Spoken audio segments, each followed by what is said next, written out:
Hi, ഇത് ഞാൻ വന്നിട്ടുള്ളത് നല്ലൊരു തോരനായിട്ടാണ്. തോരൻ എന്ന് പറഞ്ഞിട്ടുണ്ടെങ്കിൽ സാധാരണ നമ്മൾ വെക്കുന്ന പോലെ ഉള്ള തോരൻ തന്നെയാണ്. അതിൻ്റെ ആ സാധനം എന്ന് പറയുന്നത് പാലക്ക് തണ്ടാണ്. ചീരയുടെ തണ്ടുണ്ടല്ലോ അതിലേക്ക് വറുത്തിടാനുള്ള സാധനങ്ങൾ വെച്ചിട്ടുണ്ട്. പിന്നെ ഉപ്പും മഞ്ഞൾപ്പൊടി നമ്മൾ ഇടാറുണ്ടല്ലോ സാധാരണ.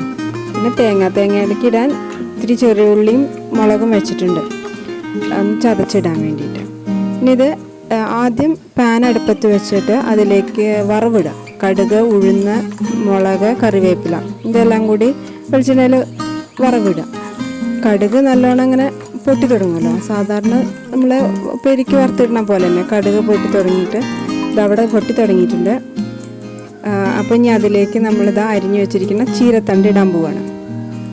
ഈ ചീരത്തണ്ട് ഇടുമ്പോൾ അതിൽ വെള്ളം ഉണ്ടാവും കേട്ടോ, തണ്ടിൽ ഓൾറെഡി വെള്ളം ഉണ്ടായിരിക്കും.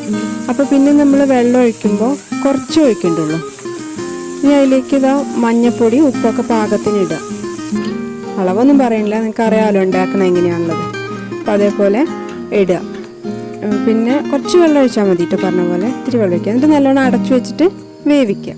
ആ വേവണ സമയത്ത് ഇതാ ഞാനിത് തേങ്ങയും ഉള്ളിയും മുളകും കൂടി മിക്സിയിലൊന്ന് ചതച്ചെടുത്തിട്ട് വരാം.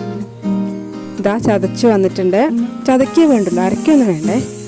നല്ല വെന്ത് കഴിഞ്ഞിട്ട് വെള്ളമൊക്കെ വറ്റി പാകമായി വന്നിട്ടുണ്ട് നമ്മുടെ ഈ തണ്ട്, ചീരത്തണ്ട് നല്ല പാകമായിട്ട് വന്നിട്ടുണ്ട്. ഇനി അതിലേക്ക് ഈ ചതച്ച് വെച്ച തേങ്ങ ഇട്ട് അത് നല്ലോണം കൂട്ടി യോജിപ്പിച്ച് ഇളക്കി എടുത്താൽ, വേണമെങ്കിൽ തുള്ളി വെളിച്ചെണ്ണ താല്പര്യമുള്ളവർക്ക് മുകളിൽ കൂടെ ഒഴിക്കാം.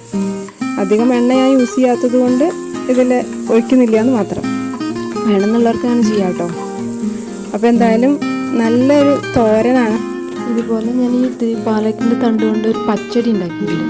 അത് ഞാൻ ഡിസ്ക്രിപ്ഷൻ ബോക്സിൽ ഇടാം കേട്ടോ, അതിൻ്റെ ലിങ്ക്. അത് നല്ല ടേസ്റ്റാണ് ഉണ്ടാക്കി കഴിഞ്ഞിട്ടുണ്ടെങ്കിൽ. അതൊന്ന് ട്രൈ ചെയ്ത് നോക്കൂ. എന്നിട്ട് ഉണ്ടാക്കിയിട്ട് കമൻറ്റ് ചെയ്യൂ കേട്ടോ എങ്ങനെയുണ്ട് എന്നുള്ളതൊക്കെ. Okay, bye, thank U.